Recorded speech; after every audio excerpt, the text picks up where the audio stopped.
And this is a Fox News alert. Just a short time ago, members of the Obama administration briefed key lawmakers on the situation in Syria via teleconference. And at this hour, the White House says that the president has still not made a decision on what, if any, military action that he's going to take against the Syrian regime.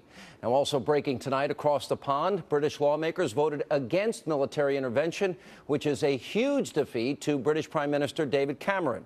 Joining me now live from Washington with the very latest is Fox News Channel's own Jennifer Griffin. Jennifer. Sean, lawmakers who received those briefings from the president's national security team this evening said they came away with the impression that the president still has not made a final decision about the strike. Some were frustrated that they haven't heard from the president himself.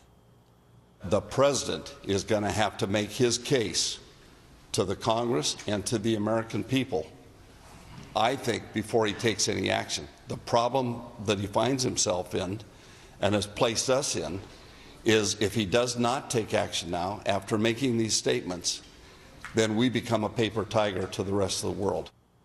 A senior U.S. defense official tells Fox that the USS Stout is now in position, having joined the 4 other U.S. destroyers in the eastern Mediterranean off the coast of Syria. For a period of time, there will be 5 destroyers in the eastern Mediterranean, according to this official.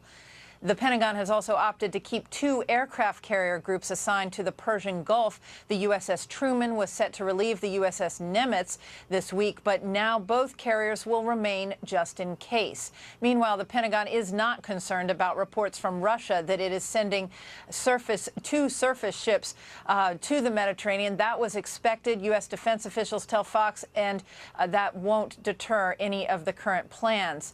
However, late tonight, U.S. officials seem to indicate that a vote against a military strike in the British Parliament is unlikely to deter the president. The UN weapons inspectors are expected to finish their work on Friday in Damascus. They are slated to leave Syria Saturday morning. The president is unlikely to order a strike while those inspectors are still on the ground. Sean? All right, Jennifer, thank you. And joining me now for more reaction to this developing story, Kentucky Senator Rand Paul. Senator, good to see you. Thanks for being with us. Glad to be with you, Sean. All right, I guess it's a simple question. Do you think this is a wise decision, and do you think that the president needs congressional approval? Absolutely, he needs congressional approval. The Constitution is very clear on this subject. In fact, James Madison explained in the Federalist Papers, he said, the executive branch is the branch most likely to go to war. Therefore, we vested the power to go to war in Congress.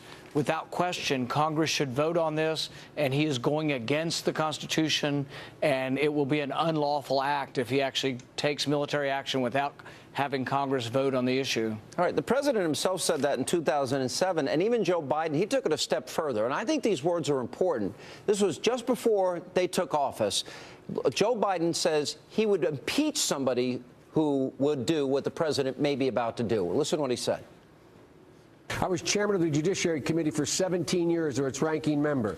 I teach separation of powers and constitutional law. This is something I know. So I got together and brought a group of constitutional scholars together to write a piece that I'm going to deliver to the whole United States Senate, pointing out the president has no constitutional authority to take this nation to war against a country of 70 million people unless we're attacked or unless there is proof that we are about to be attacked. And if he does, I would move to impeach him. The House obviously has to do that, but I would lead an effort to impeach him. The reason for my doing that, I don't say it lightly. I don't say it lightly. I say it because they should understand that what they were threatening, what they were saying, what was adding up to be, what looked like to the rest of the world what we're about to do would be the most disastrous thing that could be done at this moment in our history that I can think of. Could this be any more clear, Senator? Well, here's the funny thing about this. Biden, actually presides over the Senate. He's the president of the Senate. He would preside over his own impeachment. I suggest he come to the Senate floor and reiterate his position. If that's still his position, he would be for impeaching himself and impeaching his administration. What they need to do is they need to come before a joint session of Congress. They need to spell out, lay out their case, and if they want to take the nation to war, they need to convince a majority of Congress. But you know what? You know the reason they won't? They won't risk a vote because they're worried that they could be defeated. It happened in the British Parliament.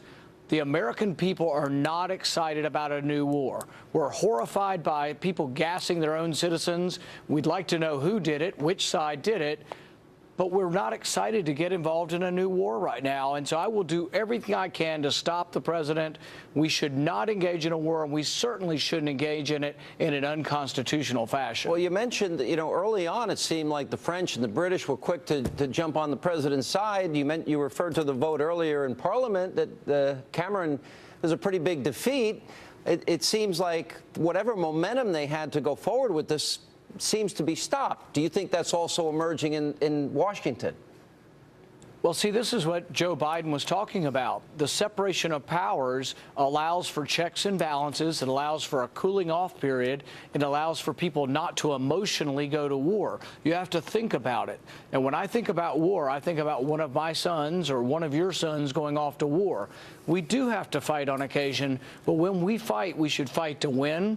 We should fight for an American cause. I can't see fighting to impose Sharia law in Syria. I also can't see sending my son to fight with Islamic rebels against Christians. I also can't see my son going to fight on the same side as al-Qaeda. There's so many ironies and unfortunate muddling nature to this that I can't see why we should get involved. And there are potential repercussions. If he launches this little piddling attack with a few cruise missiles, it won't stop chemical weapons, but it may well incite a gas attack on Israelis. I think it's a big mistake. I think that's certainly one consequence. It could even start an all-out war in the Middle East if the Iranians get involved, as they threaten to do so. There's a question about U.S. intelligence. The Washington Times today said they're still working through an assessment. We haven't ascertained completely that it was Assad that's responsible for the chemical attack. That's backed up by an article in the Telegraph, and even our own Associated Press said it's not a slam dunk. Don't we have to be sure and certain that he's responsible before we make this decision? Well, some commentators have been asking an important question. Pat Buchanan wrote this in an essay, and he asked the Latin phrase, cui bono? Whose benefit is this? So does it benefit Assad to have used chemical weapons? Absolutely not. That's incurred the wrath of the world, and he's known that it would. Whose benefit? It seems to be to the benefit of the rebels. So the rebels have every incentive to have used chemical weapons. I don't know who did, but I've been presented with no evidence yet, and I'd like to see the evidence before we go off half-cocked into a war. Yeah. Would we... If, in fact, the president does this, Dennis Kucinich said that we're going to be using the U.S. military to help, support, and back al-Qaeda. It seems a likely successor would be radical Islamists with al-Qaeda ties. Do you agree with that assessment? Yes. I mean, they say that al-Qaeda comprises about a third of the forces, that they're the fiercest fighters, and if Assad is toppled, in all likelihood, there will be a successive civil war, and in all likelihood, al-Qaeda may take over. But the other question is, what if the other Islamic, the better, the moderate Islamic rebels take over? You'll still probably have Sharia law. You'll have Christians persecuted for blasphemy. There's a woman named Asia Bibi in Pakistan right now on death row who they say committed blasphemy, and all she says is, I drank out of the same cup as some of my Muslim workers. So that's not the kind of thing I see that I want to send our young boys and girls to live and die for, to impose some sort of Islamic regime on Syria. All right, one last question about the effort that you and Mike Lee and Ted Cruz and others are involved in to defund Obamacare. Senator, every Republican that I know that ran for office ran against Obamacare, that they would repeal and replace Obamacare. So here's the one opportunity, perhaps even the last opportunity, to get rid of it by defunding it and funding the entire rest of the government.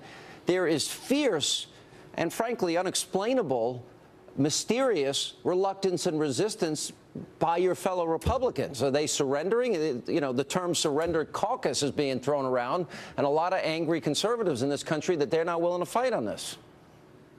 I was elected to fight to stop Obamacare, and I will do everything possible to stop Obamacare. I've been in 40 cities in Kentucky in the last 3 weeks. I've been in several cities around the country in the last few weeks. Every location that I show up, people come up to me and say, stand up. We appreciate you standing up against the president when he's wrong and also against his health care law, because it's going to be a disaster for our economy. All right, Senator, appreciate it. We're going to follow that very closely, and I know you're going to be speaking. Is going to be a big rally, I guess, with the Tea Party Patriots. You, Ted Cruz, Mike Lee will be speaking on 9/10 in D.C. Thanks for being with us. Thank you.